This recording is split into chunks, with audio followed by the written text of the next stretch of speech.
Pemirsa, program Kementerian Desa dalam bimbingan teknis penguatan partisipasi penggiat desa dalam pembangunan dan pemberdayaan masyarakat desa se-Kecamatan Babakan Madang yang dilaksanakan di Aula Bumi Pani Isan, Kecamatan Babakan Madang.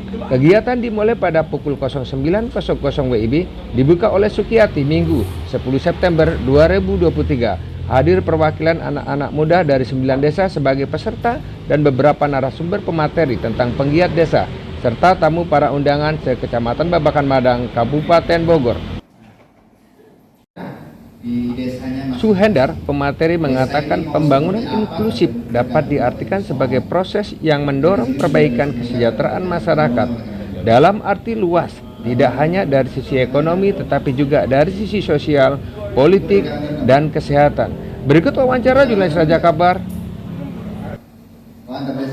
Bagaimana kita mendorong partisipasi masyarakat untuk menggerakkan semua unsur. Ya kebetulan karena saya tadi menyampaikan materi inklusif, pembangunan inklusif itu, bagaimana desa merencanakan pembangunan itu tidak hanya sepihak, harus melibatkan semua unsur. Karena di kita ini punya peta tersendiri, punya profil desa. Saya kira ini penting kita dorong bagaimana mereka bisa bersama-sama ikut merencanakan pembangunan tersebut. Mulai kalau kita lihat di desa itu pasti ada aja masyarakatnya yang punten ya, ada difabel misalkan dan sebagainya. Bagaimana mereka itu tidak tersisihkan, atau misalkan tadi kalau saya bilang ada juga sekelompok misalkan mantan-mantan preman misalkan yang hari ini sudah taubat, mereka itu jangan dibiarkan. Bagaimana mereka ajak rangkul, berikan mereka pelatihannya.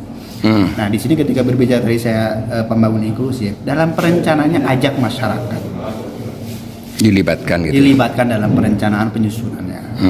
Gitu.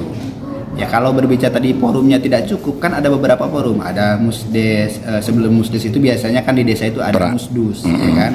Di dusdun itulah mereka tadi didorong, kan ada RT RW mewakili sebagai pesertanya. Barangkali itu. Ini program pertama kali atau sebenarnya kalau kami pelatihan seperti ini udah sering ya.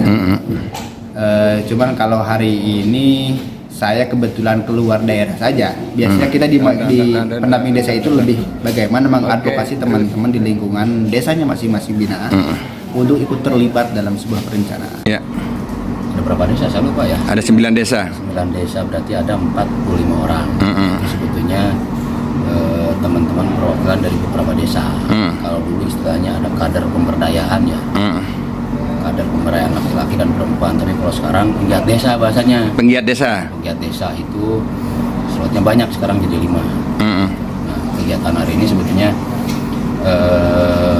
apa ya? Bimtek ya. Bimtek dari mulai citra dirinya penggiat desa itu apa, dan untuk perencanaan pembangunan desa, kemudian kegiatannya materi yang empat materi ya. Yang terakhir itu, yang jelas terakhir itu tentang mitigasi bencana kalau tidak salah. Itu narasumbernya teman-teman pendamping yang sudah kita latih di Jakarta. Itu kebetulan Bogor ini jadi lokus P3PD. Nah ini tindak lanjut di lapangan. Kalau menurut saya ini hal yang bagus ya dari langkah kementerian. Karena ini langsung menukik ceritanya ke lapangan. Jadi nanti mungkin bahan evaluasi untuk keberlangsungan program berikutnya Om. Apalagi di tahun ini kan sudah menjelang tahun ke-7 terakhir 8 mungkin ya. Yang dana desa tentang undang-undang desa. Itu Om. Ini program kalau kalau penggiat desanya perdana sih. Kita rapikan seperti ini sih. Supaya lebih pas Tor TPP Kabupaten Bogor. Bapak sendiri nama siapa Pak? Nama saya Dadan Sarip Otoan. Oke, makasih Pak. Siap.